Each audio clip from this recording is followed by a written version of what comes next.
Janice Montgomery Albokai Strouser, and I know that you know that October is Domestic Violence Awareness Month. Well, realistically, domestic violence is not just 1 month of the year, is it? No, it's every day. And those of us who've gone through this, I'll just say, journey in our lives understand that something more important than just the actual being aware of the month. The important piece is the empowerment behind it. On the 26th of October, at the Holiday Inn in Trophy Club, Texas, we have a gathering of tremendous women that want to empower us and share their stories.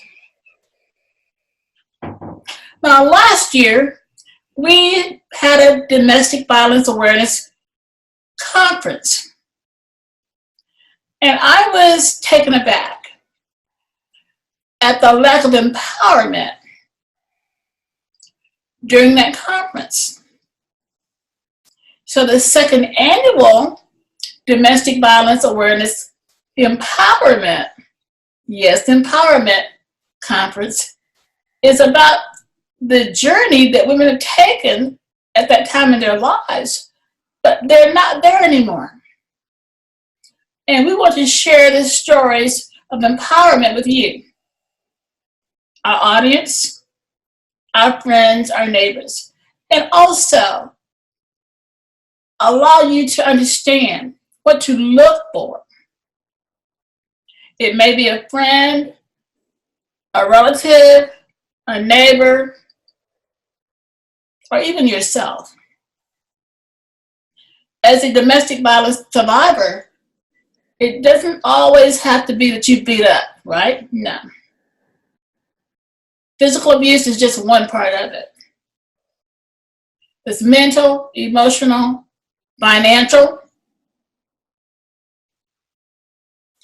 The entire gamut of empowerment is what we're looking for today. So I would like for you to meet a new friend of mine, Miss Jenna Quinn.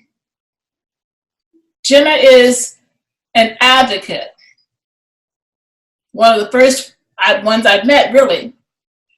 The advocacy is about empowerment. And when we talk, Jenna, you mentioned to me the empowerment piece and how special that was to you. Jenna Quinn.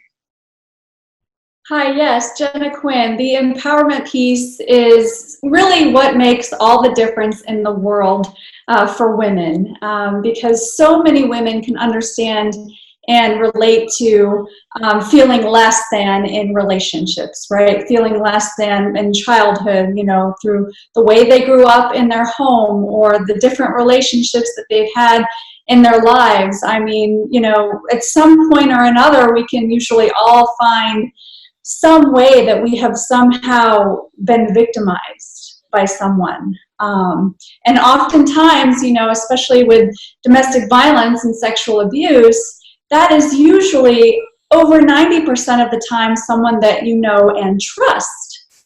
And so it's very difficult, you know, that's what makes this so complex. And so for me as an advocate, you know, I've been doing this work for 15 years now, working with different survivor groups and different advocacy centers and domestic violence groups, and, you know, really helping them understand that there is truly light at the end of that tunnel, in the midst of the darkness and the shame and the fear and the guilt.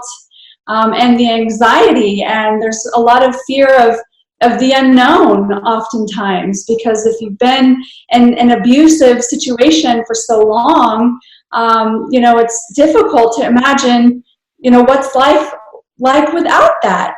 And so what, you know, how do I work for myself? And and get out of that. And so, you know, really making sure that women feel empowered and have that level of, you know, not just self-esteem, but self-efficacy and the ability and the confidence to put their talents and their brilliant minds and their personalities and really shine through, you know, their God-given gifts. That's really what we need women to understand, you know, regardless of where they are in their journey, that where they're at right now today, they can grow and continue to develop as long as they can see their strength and who they are and their confidence from within. And that's what empowerment is all about. It really is. And Jenna, you and I met on LinkedIn. Yes. Of all places. And your story is tremendous. We'll talk about that in the second part of our interview. But before we move on, would you provide your contact information for the audience, please? Sure, absolutely. So the website is www.jennaquinn.org, and my email is jenna@jennaquinn.org, and the contact number is 214-908-9090. And you can also follow us on all of the social media outlets as well under Jenna Quinn, Jenna's Law. Great. Thank you so much, Jenna. And thank you, audience. And we'll be right back with the second part of our interview.